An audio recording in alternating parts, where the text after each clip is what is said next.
안녕하세요. 오늘의 이야기 주제는 갑질입니다. 갑질이 뭐냐면 원래 일을 시키고 돈을 주는 사람을 갑이라고 부르고 일을 하고 돈을 받는 사람을 을이라고 부르는 일명 갑을 관계에서 나온 말이에요. 그리고 뒤에 붙는 질이라는 단어는 우리가 어떤 행동을 나타내는 말이에요. 예를 들면 발길질, 주먹질처럼요. 그래서 사회적으로 힘이 센 사람이 자기보다 약한 사람한테 막대할 때 흔히 갑질한다라고 표현합니다. 우리는 예절을 지키면 모두가 행복해질 수 있다고 배웠어요. 그렇다면 예절을 지키지 않으면 어떻게 될까요? 그 대표적인 행동이 바로 갑질입니다. 이번 시간에는 경비 아저씨가 당하는 갑질과 관련된 뉴스들을 보면서 예절을 잘 지키려는 마음을 기르는 시간을 가져볼 거예요. 먼저 첫 번째 뉴스 보시죠. 아파트 경비원이 입주민에게 코뼈가 부러질 정도로 폭행을 당하고 협박에 시달렸다며 오늘 새벽 극단적인 선택을 했습니다. 유서에는 억울함을 풀 길이 없다는 호소가 담겼는데 갈등의 시작은 주차 문제였다고 합니다. 안윤학 기자가 취재했습니다. 지난달 21일 서울 강북구의 한 아파트 주차장. 경비원 A씨가 이중 주차된 차량을 밀며 주차 공간을 마련합니다. 이때 나타난 입주민 B씨. 손가락질하며 뭐라고 하는가 싶더니 자신의 차를 밀려는 경비원을 힘껏 밀칩니다. 이어 어깨를 잡아채 또 한 번 밀친 뒤 어디론가 끌고 갑니다. 그 입주민은 주차 문제로 좀 시비가 있었던 적이 몇 번 있었더라고요. 약간 폭력적인 성향 같은 것도 있고. 이중 주차된 자신의 차량을 이동시킨 경비원과 시비가 붙은 것으로 보입니다. 입주민은 경비원을 관리실로 끌고 가 관리소장에 당장 해고하라고 윽박지른 것으로 전해졌습니다. 괴롭힘은 여기서 끝나지 않았다고 합니다. 지난 3일엔 경비실을 찾아가 코뼈가 부러지도록 때렸다는 겁니다. 폭력 때마다 이제 때리지 않으면 요거하고 이 자식 너 아직까지 건물 여기 하고 있냐? 우리 저 집을 10명 풀어가지고 너 진세로 땅속에다 묻어서 죽여버리겠다. 보다 못한 입주민들은 경비원에 대한 비상식적 요구는 갑질이라며 긴급 대책회의를 열었습니다. 하지만 A씨는 자신의 집에서 유서를 남긴 채 극단적인 선택을 했습니다. 첫 사건이 발생한 지 20일 만입니다.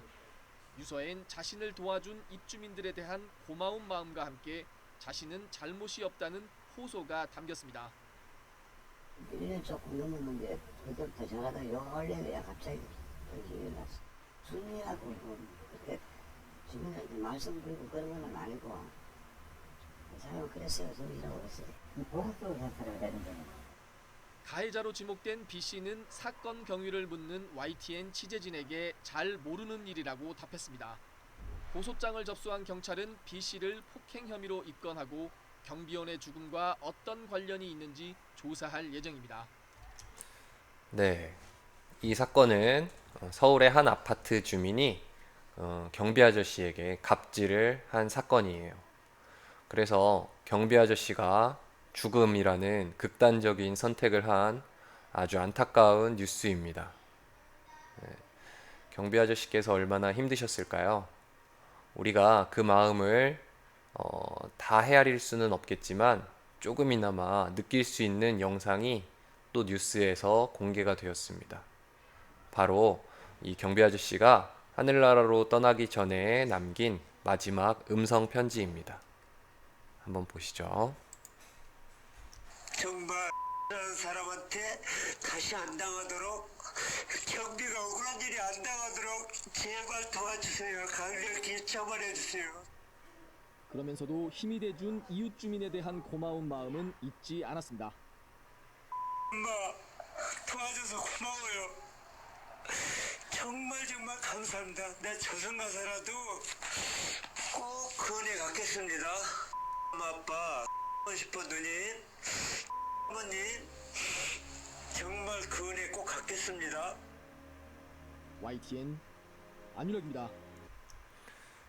네, 목소리만 들어도 얼마나 힘들고 고통스러우셨을지 아주 크게 느껴집니다. 이런 일이 이번 한 번만 일어났을까요? 안타깝지만 아닙니다. 또 다른 뉴스를 보시죠. 이 영상부터 한번 보시겠습니다. 한 사람이 끌고 가는데 지하 주차장에서 있던 일입니다. 때리는 사람은 아파트 주민, 맞는 사람은 역시 아파트 경비원입니다. 자기 차에 주차 위반 스티커를 붙이려 했다는 게 폭행의 이유였습니다. 한소희 기자가 단독 취재했습니다. 지난 3월 경기도 평택의 한 아파트 지하 주차장. 한 남성이 아파트 경비원과 대화를 하다 갑자기 경비원을 두 차례 걷어찹니다. 이어 통화 중인 경비원의 얼굴을 손으로 밀치더니 이번엔 경비원이 들고 있던 서류철과 문서를 바닥에 내동댕이 치고 서류철을 발로 찹니다. 또 현장에 나온 다른 경비원의 얼굴도 밀치고 몸싸움을 합니다. 전광이 2대를 맞았고요. 그런 욕설들에 뭐 부모님 욕도 있었고 어이없었죠. 아무리 입주민이라도 이렇게까지 해도 되는 건가 싶었고. 경비원을 때린 입주민은 경찰 조사에서 경비원이 자신의 차에 주차 위반 스티커를 붙이려고 해 다퉜다고 말한 걸로 전해졌습니다. 경비원이 업무를 방해한다며 경찰에 신고하려 하자 폭행이 시작된 겁니다. 1년 3개월 일하는 동안 여러 차례 욕설을 들었다는 경비원은 해당 아파트 경비일을 그만뒀습니다. 단속을 둘이서 보는데 무서워요. 솔직히 뒤에서 누가 때릴 것 같고 진짜 막 공포심까지 들어요. 제가 주차장에 내려가는 게 싫어요. 경비원을 때린 입주민은 자신도 폭행을 당했다며 쌍방폭행을 주장했습니다. 하지만 이 사건을 수사한 검찰은 해당 경비원을 무혐의 처분하고 폭행을 한 입주민은 상해와 업무방해 혐의로 약식 기소했습니다. 네, 경기도에 있는 평택이라는 도시에서 일어난 일인데 참 안타까운 일이죠. 이런 일이 더 이상 일어나면 안 되는데 또 최근에 또 이런 일이 일어났습니다. 영상으로 또 한번 보시죠. 서울 잠실의 고급 레지던스에서도 경비원이 갑질을 당했다는 신고가 들어왔습니다. 경찰이 본격 수사에 나섰습니다. 이현정 기자입니다. 호텔과 주거용 오피스텔 개념을 합친 서울 송파의 한 고급 레지던스입니다. 3년 넘게 이곳에서 일한 경비원 A씨는 지난 3월 한 입주민에게 폭언을 들었습니다. 방역을 위해 드나드는 입주민들의 체온을 재고 마스크 착용을 확인하자 주민 B씨가 거부하며 항의한 겁니다. B씨는 A씨뿐 아니라 상급자인 현장 책임자에게도 막말을 했습니다. 위에다가 갖다 대고 2cm도 안 되게 갖다 대고 그렇게 무식한 방법을 하지 말라고. 원래 관자놀이가 되는 거고요. 내가 왜 당신 같은 사람들한테 알림을 왜 받아야 돼, 내가 왜. 왜 그러는 가르쳐. 책임자가 거듭 양해를 구했지만 이번엔 경비원들을 내보내겠다고 말합니다. 당신이 나가면 돼요. 내가 그렇게 안 될 거니까. 실제 한 달 반쯤 뒤 경비원 17명 가운데 책임자와 A씨 등 피해 경비원 3명이 다른 곳으로 인사조치됐고 한 명은 결국 그만뒀습니다. 능력이 탁월하다, 특출나다, 그래 다른 현장 필요하다 이렇게 얘기하고 있는데 업무라고 따로 없고 출근해서 덩그러니 책상에 앉아서 한 친구는 스트레스를 오늘 받아서 심지어 퇴사를 했었고요. 정신과 치료까지 받게 된 A씨는 입주민 B씨를 경찰에 모욕죄로 고소했습니다. 경찰은 최근 해당 주거시설 관리사무소를 압수수색해 B씨의 인적사항을 확인했고 조만간 B씨를 불러 조사할 예정입니다. 네, 여러분 몇 개의 뉴스를 봤는데 어떤 기분이 드나요? 선생님은 기분이 썩 좋지 않네요. 안타깝고 화가 나고 우리가 살고 있는 나라에서 이런 일이 일어나는 게 너무 속상하기까지 합니다. 여러분들도 아마 비슷할 거라고 생각이 들어요. 우리는 저렇게 행동하면 안 되겠죠. 자, 그러니까 갑질 근절 캠페인 영상이 하나 있는데 그걸 한번 보고 가도록 하겠습니다.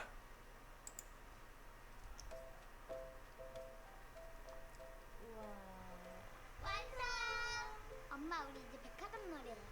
그럴까? 응. 엄마가 직원해. 내가 손님 할게.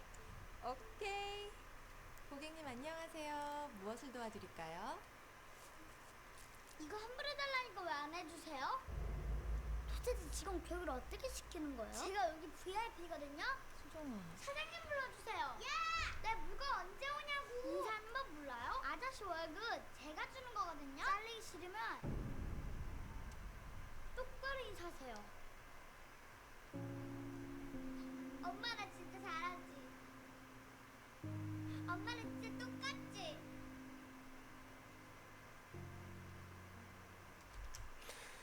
네, 잘 봤죠.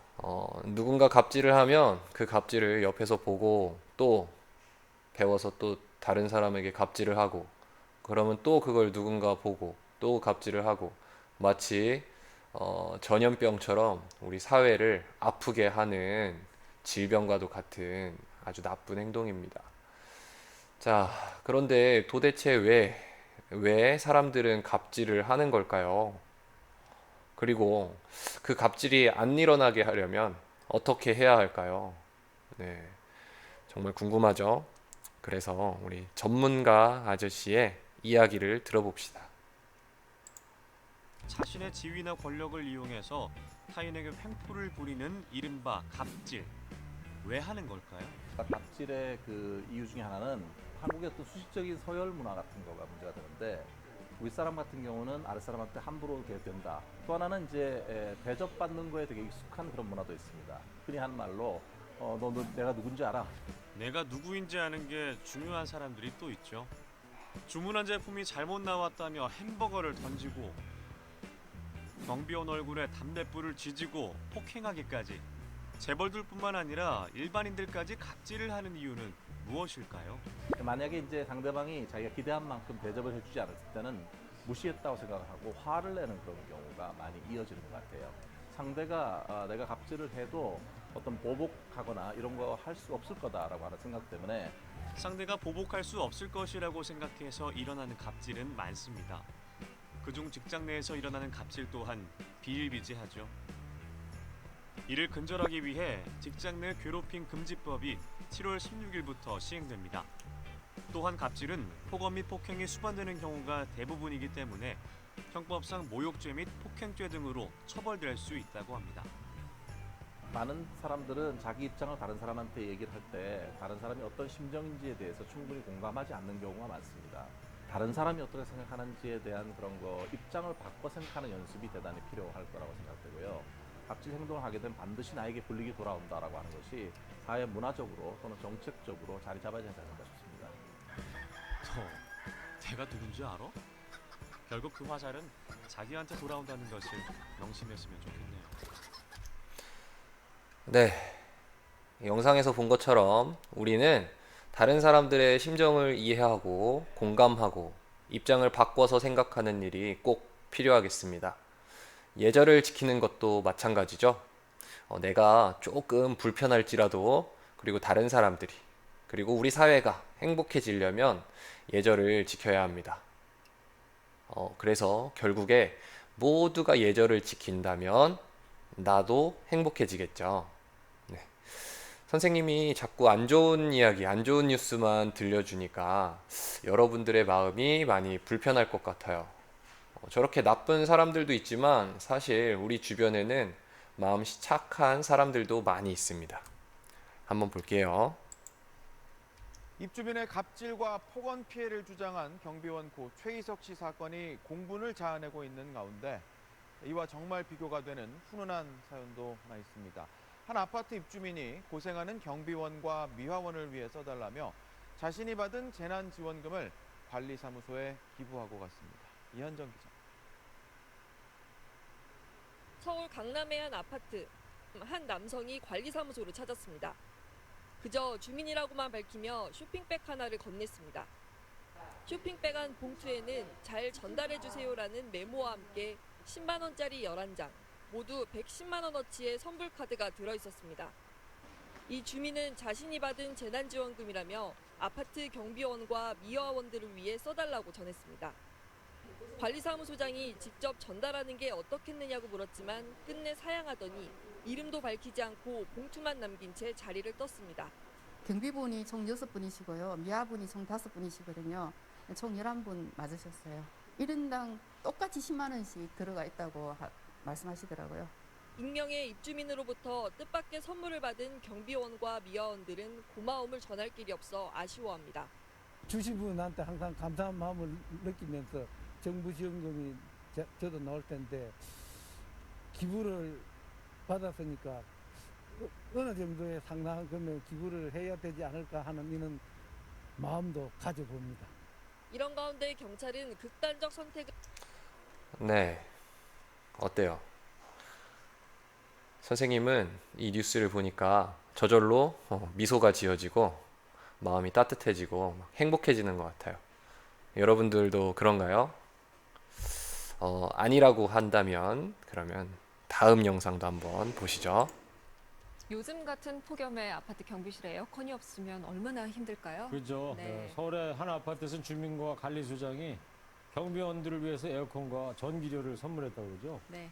경비실에 에어컨을 설치하고요. 월 요금을 2,000원씩 해서 나눠내기로 했다고 합니다. 네, 미담인데 여름에 들으니까 훈훈하기보다 에어컨처럼 시원해집니다. 네, 임성재 기자가 전해드리겠습니다.